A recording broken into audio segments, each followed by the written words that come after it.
वालेकुम अज़ीज़ तलबा व तालिबात, मैं आरिफ सर एंगलोर हाई स्कूल फारोला से वी स्कूल फ्री में आप तमाम का इस्तकबाल है। आइए हम देखें मशक़ी सेट 9.4 की चौथी मिसाल यहाँ पे में दी जा रही है कि छपी हुई कीमत पर 10% छूट हो तो ग्राहक को कुल 17 रुपये छूट मिलती है। तब ग्राहक को वो शय कितने रुपये में हासिल होगी।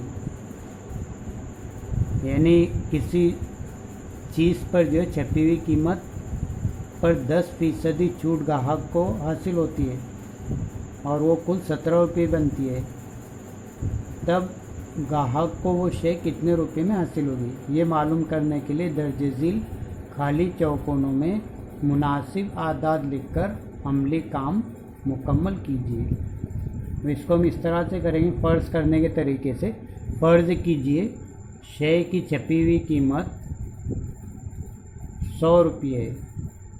यानी कोई चीज़ हमें दी गई थी, उसकी छपी हुई कीमत हम 100 रुपये फ़र्ज़ कर रहे हैं। इसलिए ग्राहक के लिए उस शय की कीमत, यानी जो ग्राहक है ख़रीदने वाला है, उसके लिए उस शय की कीमत होगी 100 रुपये नफ़ी 10 रुपये। उस शय की कीमत 100 रुपये तफरीक या नफ़ी 10 रुपये। 10% छूट मिल रही है उसको, इसलिए 10 रुपये।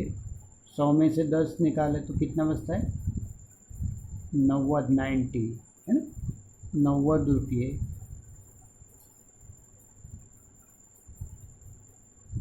यानी जब 10 रुपये छूट हो, कितने रुपये छूट, 10 रुपये छूट हो, तब शय की फ़रोख्त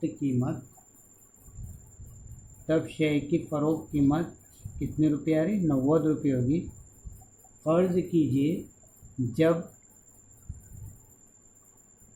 17 रुपये छूट हो तब फ़रोख्त कीमत 100 रुपये होगी। तो ऐसी सूरत में आगे उसे हम इस तरह से हल करेंगे। इसलिए x बटे कितना आएगा, 90। इसलिए x बटे 90 बराबर 17/10। x बटे 90 बराबर 17/10। अब इसका वही तिरछा ज़र्ब करने पर, यानी क्रॉस मल्टीप्लिकेशन जिसे कहते हैं, वो करने पर कितना आएगा। इसलिए x बराबर 90 और 17, ये दोनों का ज़र्ब होगा 17।